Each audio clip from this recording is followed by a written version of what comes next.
South ఇండియాలోని అతి తక్కువ ధరలకి రత్నాలనందించే ఏకైక సంస్థ 6JVR.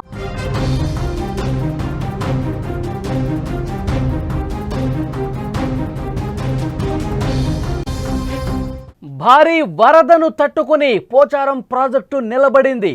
70,000 క్యూసెక్కుల సామర్థ్యంతో నిర్మించారు ప్రాజెక్టు. కానీ 1,82,000 క్యూసెక్కుల వరదను కూడా బలంగా తట్టుకుని నిలబడింది, గెలిచింది పోచారం ప్రాజెక్టు. డిజైన్ సామర్థ్యం కన్నా 2.5 రెట్లు ఎక్కువగా ప్రవాహం కనిపించింది. ఆశ్చర్యపరుస్తోంది.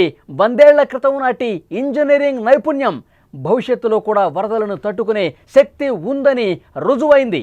నిర్మాణ నాణ్యతకు దూరదృష్టికి నిలువుటద్దం ఈ పోచారం ప్రాజెక్టు. చరిత్రలో నిలిచిపోయే మరొక విజయాన్ని సాధించింది పోచారం ప్రాజెక్టు. తెలంగాణ ప్రాజెక్టుల చరిత్రలోనే పోచారం ప్రాజెక్టు ఇప్పుడు ఒక అద్భుతమైనటువంటి విజయంగా నిలిచిన పరిస్థితుంది. ఇటీవల కురిసినటువంటి ఈ భారీ వర్షాల కారణంగా ప్రాజెక్టుకు ఊహించని వరద ఒక్కసారిగా పోటెత్తింది. ఏకంగా 1,82,000 క్యూసెక్కుల వరద ప్రవాహం వచ్చింది. ప్రాజెక్టు డిజైన్ సామర్థ్యం కన్నా ఇది చాలా ఎక్కువ. ఈ స్థాయిలో వరద వస్తే ఏ ఆధునిక ప్రాజెక్టు అయినా తట్టుకోగలదా అన్న అనుమానం కలగకమానదు. కానీ 100 ఏళ్లకు పైగా చరిత్ర ఉన్న పోచారం ప్రాజెక్టు ఆ వరదను సమర్థవంతంగా తట్టుకుంది, నిలబడింది. అంత పెద్ద వరద కూడా డ్యాము పటిష్టతను ఇంచు కూడా కదించలేకపోయింది. కానీ ఒక ప్రచారం జరిగింది, అంత పెద్ద స్థాయిలో వరద వచ్చేసరికి అంతే 1,82,000 క్యూసెక్కుల వరద ప్రవాహం చాలా వేగంగా బలంగా ప్రవాహం వచ్చి పైనుంచి కింద వరకు కూడా అంత భారీ స్థాయిలో వరద ప్రవహిస్తున్న ఈ ప్రాజెక్టు ఏమైపోతుందని చెప్పి ఒక టెన్షన్ ఏర్పడింది. ఈ ప్రాజెక్టుకి ఏమైనా ఇబ్బంది ఏర్పడుతుందా? ఎందుకంటే కింద 14 గ్రామాల ప్రజలు భయం గుప్పిట్లో వణికిపోయిన పరిస్థితి. కానీ మీకు నేనున్నాను, మీకు నేను అభయం ఇస్తున్నాను, మీకు ఏమీ కాకుండా చూసుకునే బాధ్యత నాది అన్నట్టుగా ధైర్యంగా నిలబడింది, గెలిచింది. విజువల్స్లో కూడా మీరు స్పష్టంగా చూడొచ్చు ఆ ప్రాజెక్టుకు సంబంధించిన దృశ్యం. ఏ విధంగా వరద పైనుంచి కూడా పోటెత్తుతుందో, కిందకి ఏ విధంగా దుముకుకుంటూ వరద పోటెత్తి ప్రవహిస్తుందో మీరు స్క్రీన్ మీద చూస్తున్నారు.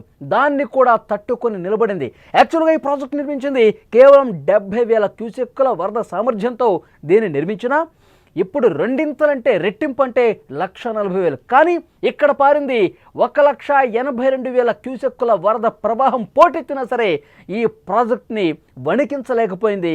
ఇంకా గట్టిగా నిలబడింది పోచారం ప్రాజెక్టు. తెలంగాణ ప్రాజెక్టుల చరిత్రలోనే ఒక సువర్ణాక్షరాలతో లిఖించబడినటువంటి అధ్యాయంగా ఈ రోజును ప్రత్యేకంగా చెప్పుకోవాల్సిన అవసరం ఉంది. నిజాం పాలనలో నిర్మితమైనటువంటి ఈ ప్రాజెక్టుకు సంబంధించి తన సామర్థ్యం కన్నా 3 వరద వచ్చినా తట్టుకొని తన సత్తా చాటినటువంటి పరిస్థితి.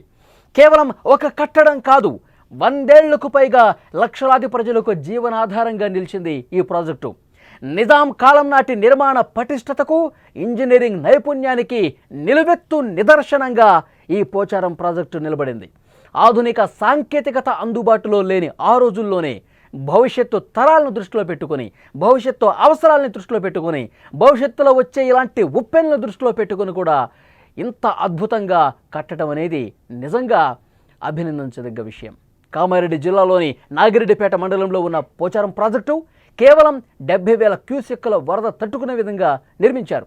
కానీ ఇటీవల కురిసిన భారీ వర్షాల కారణంగా మొన్నటి కురిసినటువంటి ఆ కుండపోత వర్షం దాటికి కామారెడ్డి పూర్తిగా విలవిల్లాడిన పరిస్థితుంది. కామారెడ్డి చుట్టుపక్కల ఉన్నటువంటి ప్రాంతాలు పూర్తిగా అతలాకుతలం అయిపోయినటువంటి పరిస్థితుంది. సో అలాంటి సందర్భంలో కూడా ఎంత పెద్ద వరద కుంభవృష్టి వచ్చినా, ఎగువ నుంచి వరద పోటెత్తినా ఏం కాదు, నేనున్నాను మీకు అన్నట్లుగా పోచారం ప్రాజెక్టు నిలబడి గెలిచింది. 1,82,000 క్యూసెక్కుల అతిపెద్ద వరద. గత 4-5 దశాబ్దాలుగా ఎప్పుడూ కూడా చూడనటువంటి వరదను ఈ ప్రాజెక్టు ఈరోజు చూసింది. డిజైన్ సామర్థ్యం కన్నా ఎక్కువగా వరద వచ్చింది. అయినప్పటికీ ఇప్పుడు ఈ రీసెంట్గా కట్టిన ప్రాజెక్టులు అసలు ఇంత ఒత్తిడిని, ఇంత వరదని తట్టుకుంటాయా అన్న ఒక అనుమానం డెఫినెట్గా వచ్చేది. కానీ 100 ఏళ్ల నాటి ఈ ప్రాజెక్టు చెక్కు చెదరకుండా ఇంకా బలంగా నిలబడింది అంటే నిజంగా కిందన ఉన్నటువంటి ఆ 14 గ్రామాల ప్రజల అదృష్టం అని చెప్పాలి.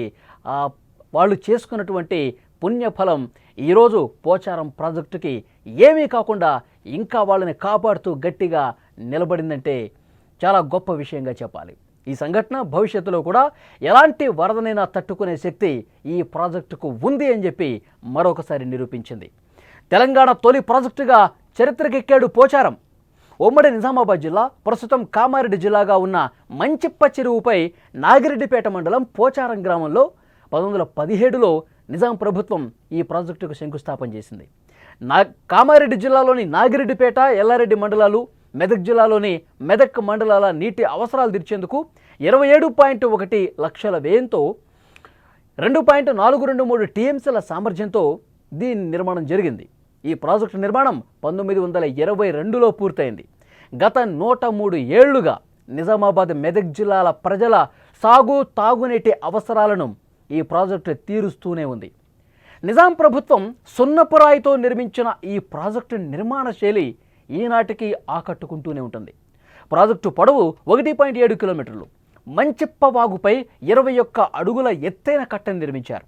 దాని చుట్టూ 58 కిలోమీటర్ల పొడవైన కాలువలు కూడా తవ్వారు. ఈ ప్రాజెక్టు కింద రైతులు 10,500 ఎకరాలు సాగు చేసుకుంటున్నారు. పూడిక కారణంగా ప్రాజెక్టు నీటి నిల్వ సామర్థ్యం కొంత తగ్గిపోయి 1.82 టీఎంసీలకు పడిపోయింది. అయినా కూడా ఈ వరదలను తట్టుకుని సురక్షితంగా నిలబడింది. ఈ ప్రాజెక్టుకు 73 డిస్ట్రిబ్యూటర్లు ఉన్నాయి. ప్రాజెక్టు డిస్ట్రిబ్యూటర్లను ఏ, బి జోన్లుగా విభజించారు. 1 నుంచి 48 డిస్ట్రిబ్యూటర్లతో కూడిన ఏ జోన్, 49 నుంచి 73 డిస్ట్రిబ్యూటర్లతో కూడిన బి జోన్లుగా వాటిని వర్గీకరించారు. ఒక మాటలో చెప్పాలంటే ఇది కేవలం ఒక కట్టడం కాదు, మన పూర్వీకుల దూరదృష్టికి నిదర్శనం.